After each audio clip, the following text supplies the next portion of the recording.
देख रहे हैं सत्यहिंदी.com। चलिए एक नजर डालते हैं अब तक की सुर्खियों पर। कांग्रेस अध्यक्ष पद चुनाव को लेकर लगातार चर्चाएं जारी हैं। पार्टी के नेताओं द्वारा अलग अलग बयान दिए जा रहे हैं। अब इसी बीच शुक्रवार को राजस्थान के मुख्यमंत्री अशोक गहलोत कांग्रेस प्रेसिडेंट सोनिया गांधी से मुलाकात करेंगे। वहीं सूत्रों द्वारा बताया जा रहा है कि इस मीटिंग में उनके साथ राहुल गांधी और प्रियंका गांधी भी शामिल होंगे। बता दें कि भारत जोड़ो यात्रा का आज विश्राम का दिन है और इसी बीच राहुल गांधी दिल्ली आ गए हैं।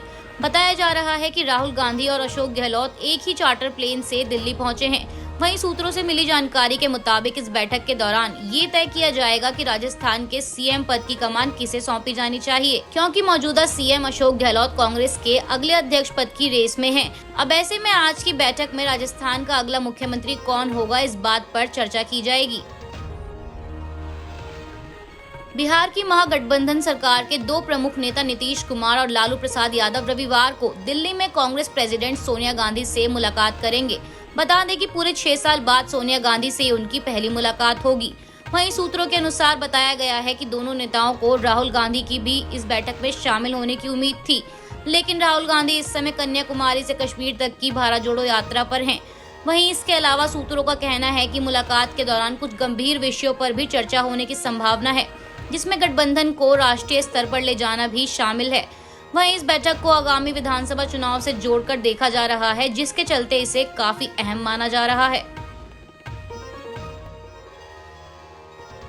पंजाब सरकार द्वारा विधानसभा में ऑपरेशन लोटस के खिलाफ विश्वास मत पेश करने के लिए एक दिन का विशेष सत्र बुलाने की मांग की गई थी, जिस पर पहले तो राज्यपाल द्वारा अनुमति दे दी गई, लेकिन बाद में पंजाब के राज्यपाल बनवारी लाल पुरोहित द्वारा ये आदेश वापस ले लिया गया, जिस वजह से राज्य में हंगामा मचा है। आम आदमी पार्टी द्वारा राज्यपाल के इस फैसले का विरोध किया जा रहा है।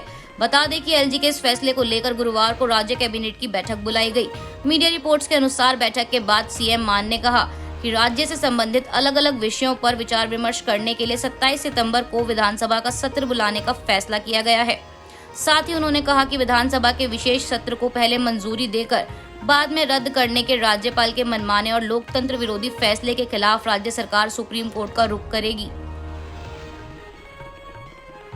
इस समय कांग्रेस की भारत जोड़ो यात्रा का प्रचार खूब जोर शोर से किया जा रहा है और इस यात्रा को अच्छी सफलता भी हासिल हो रही है।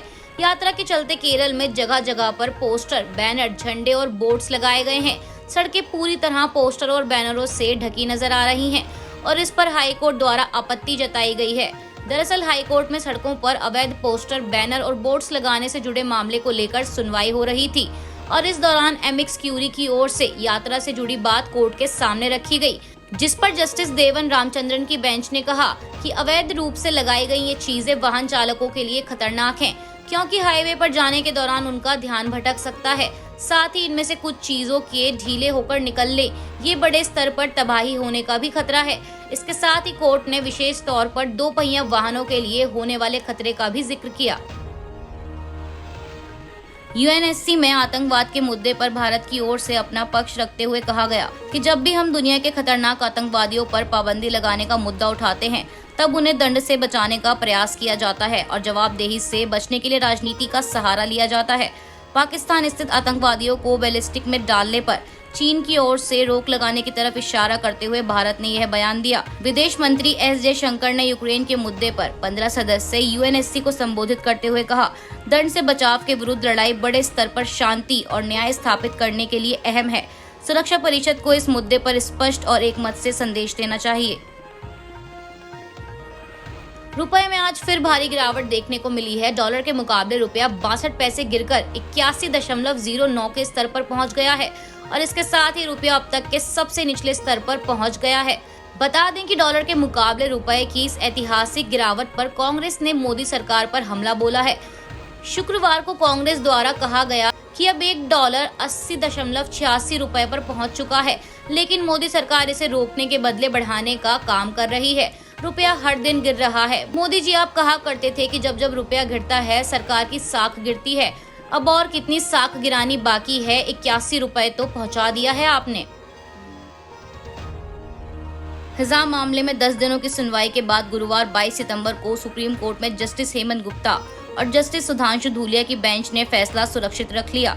इस मामले में 3 दिनों से कर्नाटक सरकार की ओर से हिजाब बैन के समर्थन में दलीलें पेश की जा रही थी। गुरुवार को याचिकाकर्ताओं की ओर से वरिष्ठ वकील दुष्यंत दवे और हुजैफा अहमदी ने काउंटर जवाब दिया। इसके बाद अदालत ने सुनवाई पूरी होने और फैसला रिजर्व करने की घोषणा कर दी।